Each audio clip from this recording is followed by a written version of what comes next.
25 and I'm from St. Petersburg, Florida. Today I will be making lupias for you special judges out there and producers.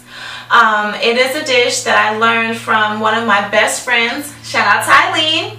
She is Filipino and black and I'm Japanese and black. So I really like to learn about dishes that bring out that other side of my culture because I grew up with my dad's side, which is African American, which I can cook soul food too, but we won't go there. The things that you will need to get for this dish would be your TYJ spring roll pastries.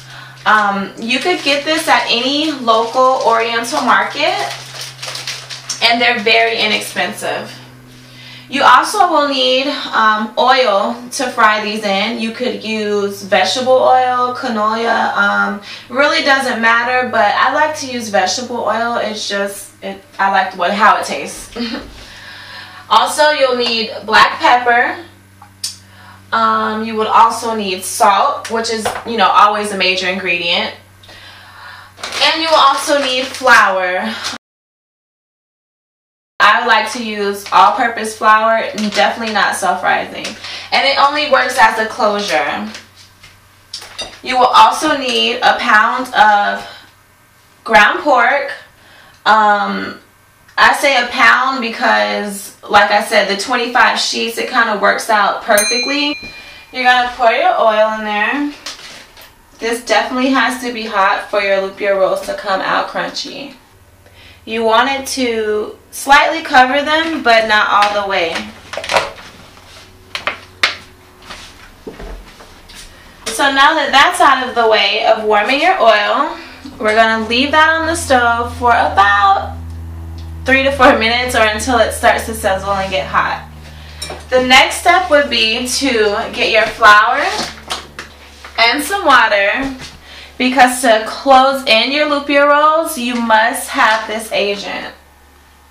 You're only going to use maybe about, I'm going to say 2 healthy teaspoons full of flour. As you pour the water, you want to stir that up. Next thing you want to do would be to season your meat. You need a teaspoon of salt.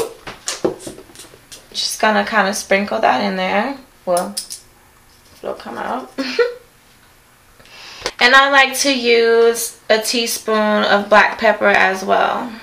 Usually when I'm doing this, I have to pry my kids out of the kitchen because they just grab them and go. I also make these at my holiday parties. At my job, I'm a leasing agent at the Portland Apartments downtown, which I enjoy doing that because I love to meet new people as well as cook. I'm an artist as well as a model and an actress. But as you're rolling these, you want to thin them out in the middle. Close your wrap and pull it towards you to make it nice and tight. You don't really want too many air bubbles and you want them thin and long. So you're just going to slightly roll your noodle gently, your lupia wrap, and fold in the sides. And just put a dab of the flour water on there and finish that off. So after your oil is nice and hot and you've rolled your lupia wraps, you just want to go ahead and drop them in the oil.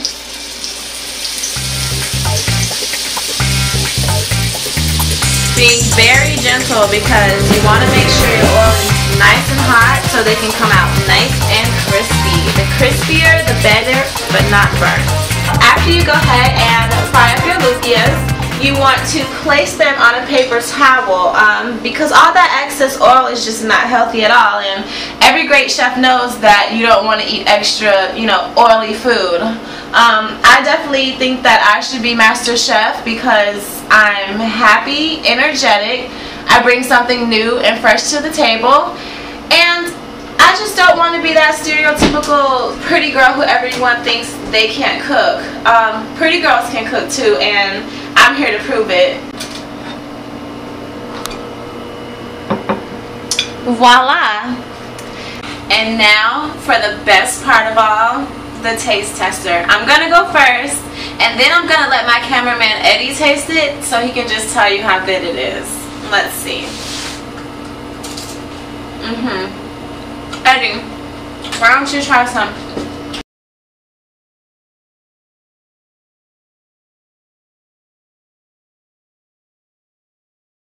Good, huh? Well, I'm glad you like them too. And you know what, Master Chef? I know that you're gonna love my food, and so will America. So let's get this started.